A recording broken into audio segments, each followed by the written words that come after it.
Holistic development यानी समग्र विकास, ये टर्म्स आपने कई बार सुना है, पर इसका आप लोगों को मीनिंग ज़रूर पता होना चाहिए यदि आप टीचिंग एग्जामिनेशन प्रिपेयर कर रहे हैं।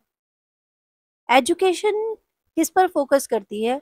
जब हमारे जो ट्रेडिशनल वे ऑफ मेथड था एजुकेशन का, उस समय टीचर आते थे, आपको लेक्चर देते थे या चैप्टर पढ़ाते थे और उसके बाद कहते थे कि भाई अपने पीछे जो क्वेश्चन आंसर है उसको लर्न करके आ जाओ।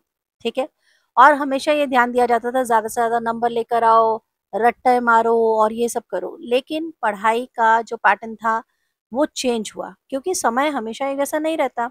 और ये भी बताया गया कि जो स्टूडेंट्स हैं उनको सिर्फ एक आपको बुक्स में ही सिर्फ ध्यान नहीं देना होता है, बल्कि हमें ये भी फोकस करना चाहिए कि बच्चा जो है फिजिकली या एथिकली यानी शारीरिक या नैतिक तौर पे विकास कर रहा है कि नहीं कर रहा है, सामाजिक तौर पर वो क्या सीख रहा है, समाज में वो किस तरह से रह पाएगा, तो हम उस तरफ से एज अ टीचर क्या ध्यान दे रहे हैं।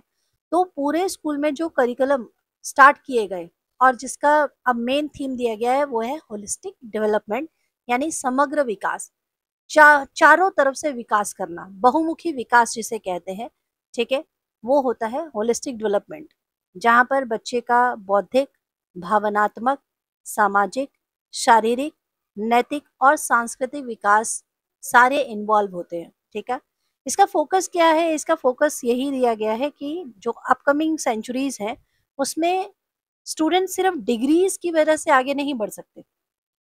जब तक वो पूरी तरह से हर कौशल में, ये कह सकते हैं कि रेडी ना हो, हर कौशल में परफेक्ट ना हो, तब तक वो विकास नहीं कर सकते। ठीक है। तो आई होप आप लोगों को होलिस्टिक डेवलपमेंट का मीनिंग समझ में आ गया होगा।